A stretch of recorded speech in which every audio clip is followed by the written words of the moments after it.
Okay, Honda GL1500. It's beginning of the riding season. You come out and you have no clutch. Put it away, it was riding fine, and you have no clutch. This is your clutch lever on the left, hydraulic master cylinder. This happens to have an optional aftermarket coin holder on it to replace the clutch cover. But what you're going to do first is you're going to open up, make sure you have fluid in your master cylinder. If it's low on fluid, you've got a leak.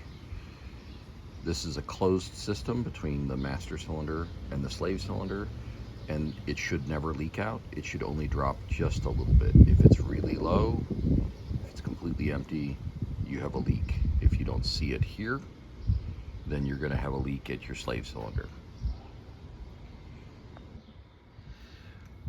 All right, left side of bike. Take your cover off. Take this second cover off.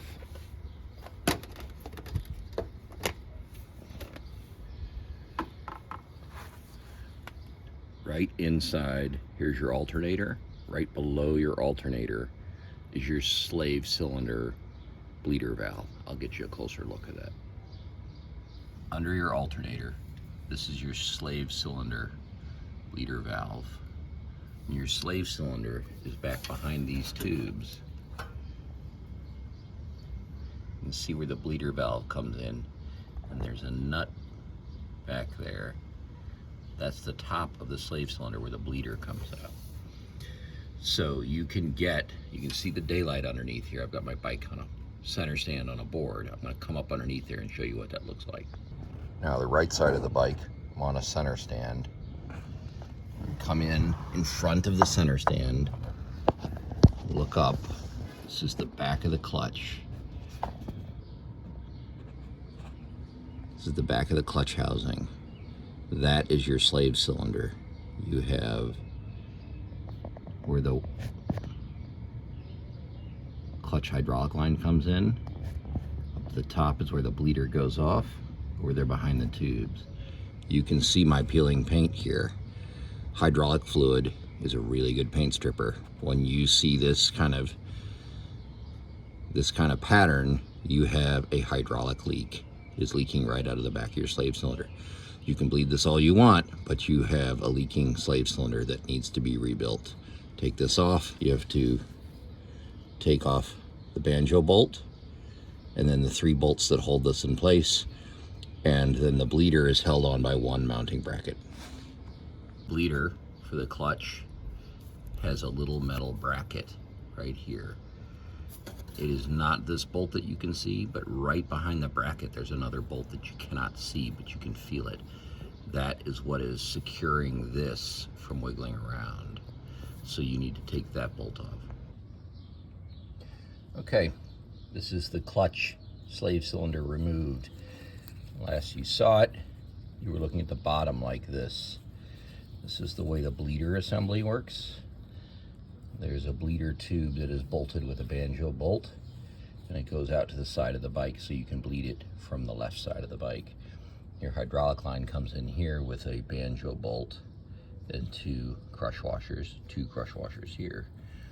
It's held on to the back of the clutch housing with 3 bolts, and then it has an actuating pin. It's nothing more than a big hydraulic cylinder. This is what you will find if it is leaking. It's going to leak from that seal, and you won't really see the leak very much, and it'll pool inside this closed container. What you will see is the level of your master cylinder will go down and go down. There's a seal here to keep engine oil out. This is the actuating pin that goes in the center like that, and that is what presses on the clutch pack inside the back of the clutch housing. So we're going to clean all this up and put a rebuild kit in it. Okay, we're up on the bench, so you can see the inside. We've got a lot of old hydraulic fluid built up in here. We're gonna clean this a little bit with some brake clean, kind of wipe it out, and then we will see what it looks like.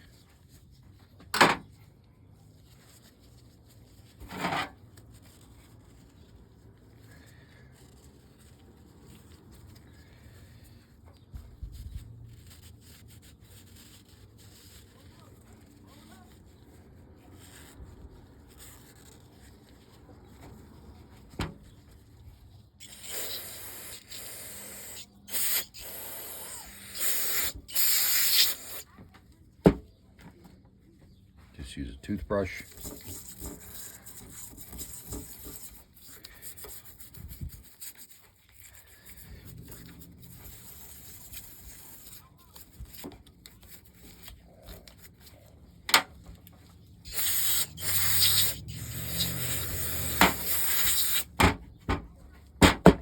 All right, now we're looking a whole lot better.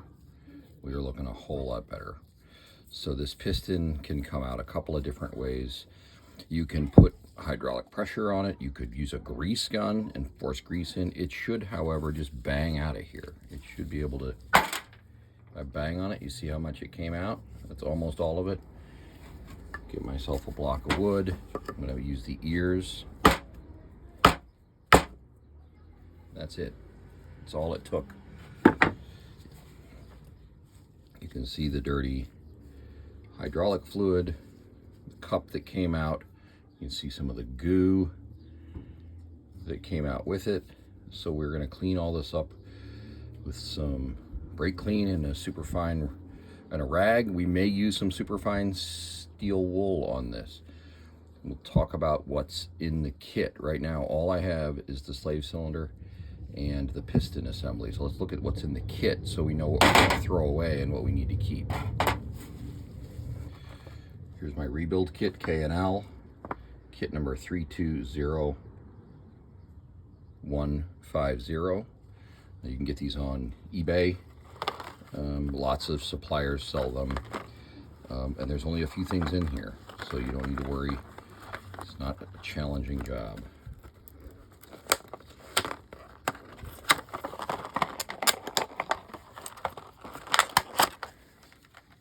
All right, so what do we have? We've got the main seal. We've got the oil seal.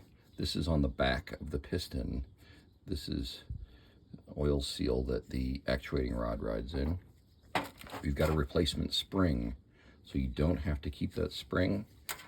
And then you've got a new dust boot for the end of the bleed nipple. That's it. Those four things are going to get replaced. Everything else is going to get cleaned and reused. I'll set that aside. So if we're going to take our piston assembly, we're going to take the spring and twist it right off. It just has a little raised boss that it clips on. That's going to get discarded. Next is this seal. You use a pick or a screwdriver, and you get behind this seal, and you lift it off. This seal is going to get discarded. Let's go ahead and look at this seal compared to the new one, and we'll compare them profile side by side. This one on the right is the used seal. The one on the left is the new. You can see how much it's compressed. So we're going to discard that.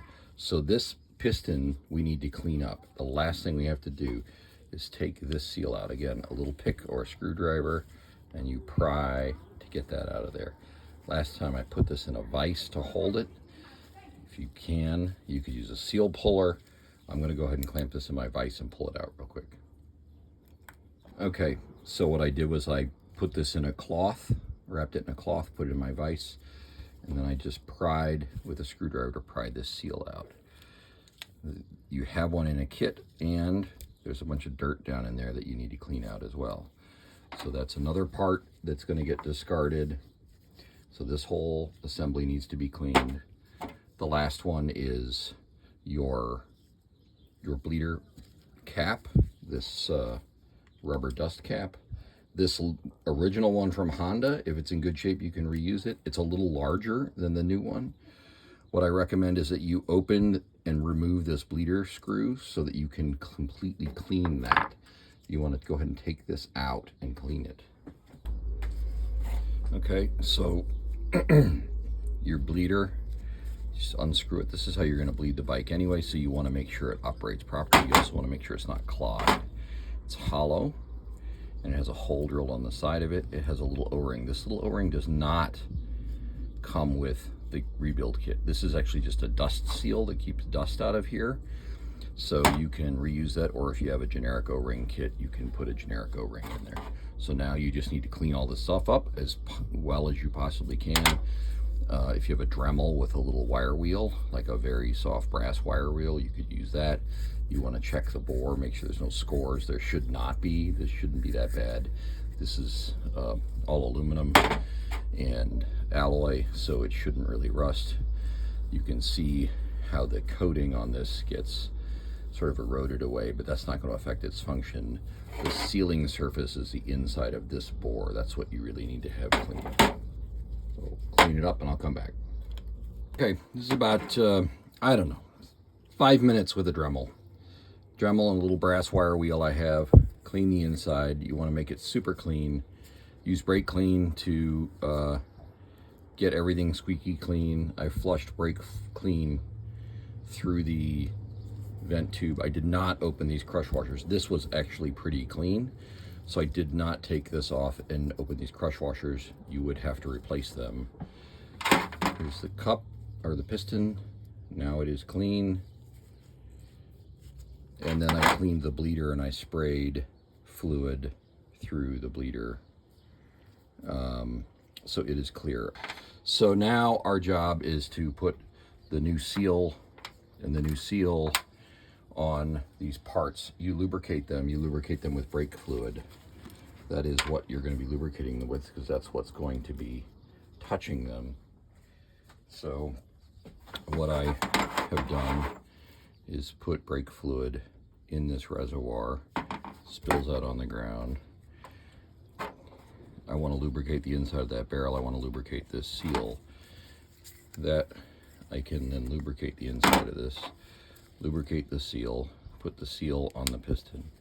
This is the orientation. It flanges up and away that direction. Your spring snaps on, your new spring snaps on that same boss like that. The spring taper and the seal taper match each other. The seal on the back is a standard typical oil seal. You should be able to push that in with your thumb. That's it. Now if you have this lubricated well with brake fluid, there's a nice on-ramp that will grab the lip of the seal and direct it where you need to go. And you just slowly squeeze that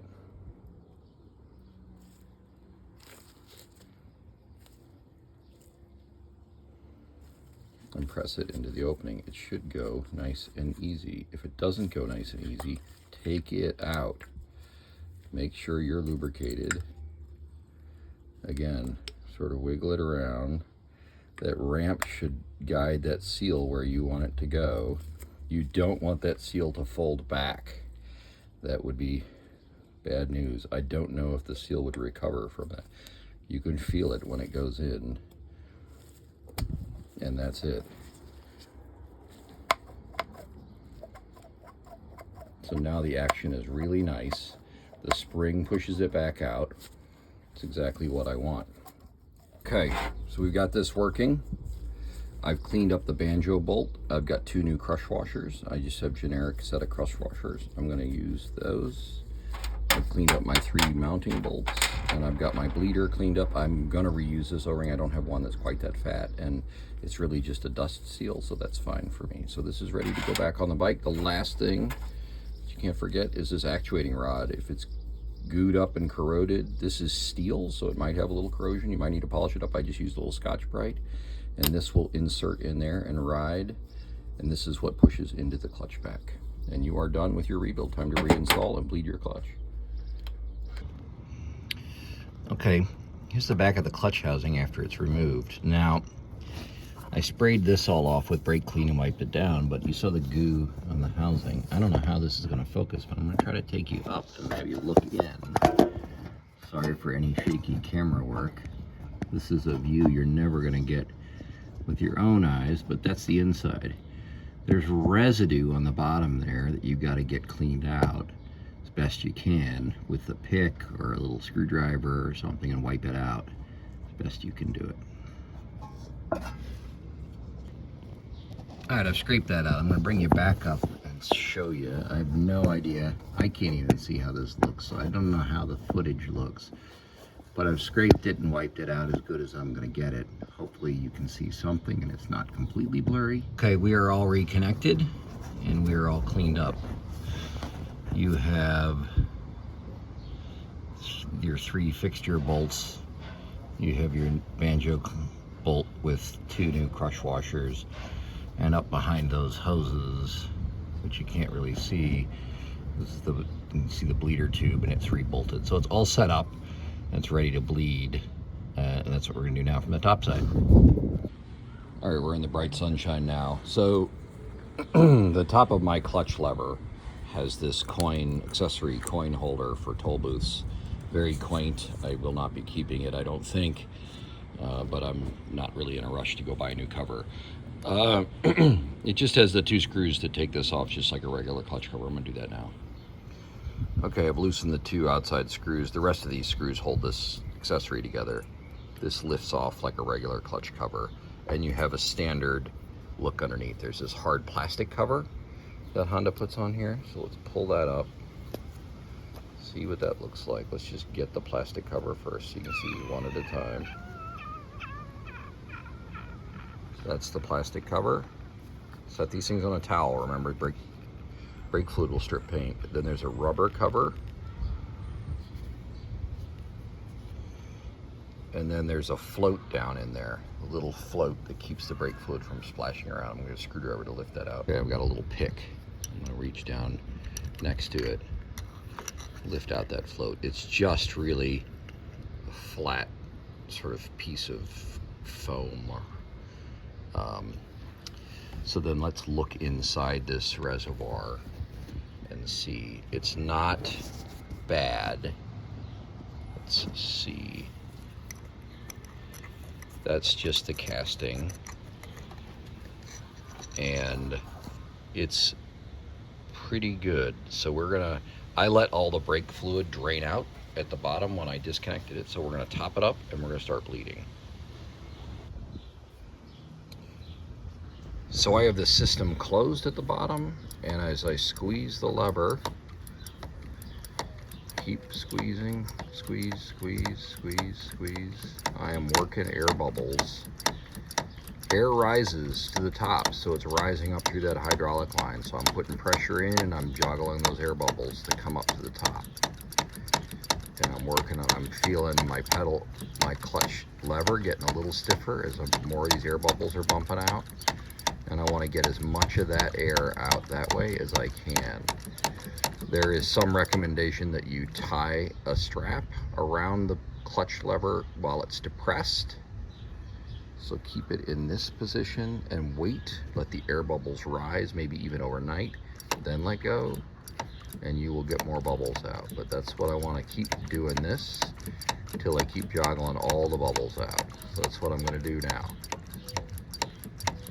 My clutch lever is starting to get a little stiffer. I will alternate between actuating it a lot and holding it in and waiting, and then let go and actuating. Keep getting bubbles and I can keep feeling the pressure build. But it's pretty much a vertical shot from down in there up, so the air bubbles are going to rise, and that's what I want to get a lot of that air out.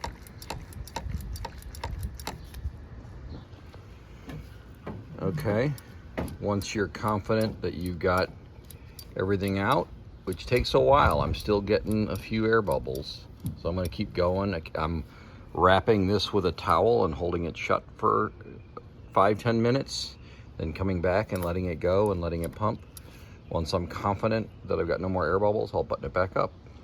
I have a very, very strong clutch right now, so I'm pretty close to where I want to be.